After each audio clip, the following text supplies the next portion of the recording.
സ്ഥിരമായി കാണാത്തതിലെ പരിചയക്കുറവില്ലാതെ കുഞ്ഞൻ മുത്തശ്ശിയുമായി ചേർന്നു. പിന്നെ പൂച്ചയ്ക്ക് പിന്നാലെ.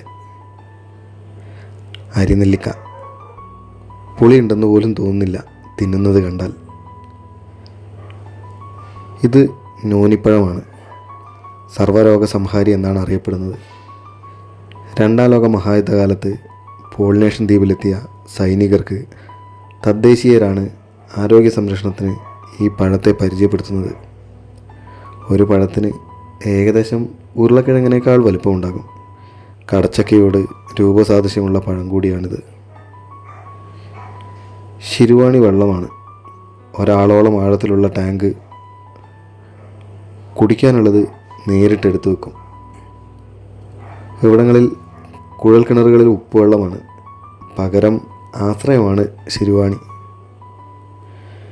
ശിരുവാണി പുഴ കേരളത്തിലെ പാലക്കാട് ജില്ലയിൽ അട്ടപ്പാടി താലൂക്കിലൂടെ ഒഴുകുന്ന ഒരു പ്രധാന നദിയാണ്. ശിരുവാണിയാണ് കോയമ്പത്തൂരിന് ജലം നൽകുന്നത്. 1973 സംസ്ഥാന സർക്കാരുകൾ തമ്മിലുണ്ടാക്കിയ കരാർ. കേരളത്തിൽ തമിഴ്നാട് ഫണ്ട് ഉപയോഗിച്ച് അണക്കെട്ട്. വീടുകൾ തമ്മിലുള്ള അതിർത്തി ഇങ്ങനെ ചുമരുകളായി കാണുന്നത് മറ്റെവിടെയെങ്കിലും ഉണ്ടോ എന്നറിയില്ല. മടങ്ങാൻ തുടങ്ങുകയാണ്. അതിനു മുമ്പ് ഓർമ്മയിലേക്കൊരു ചിത്രം.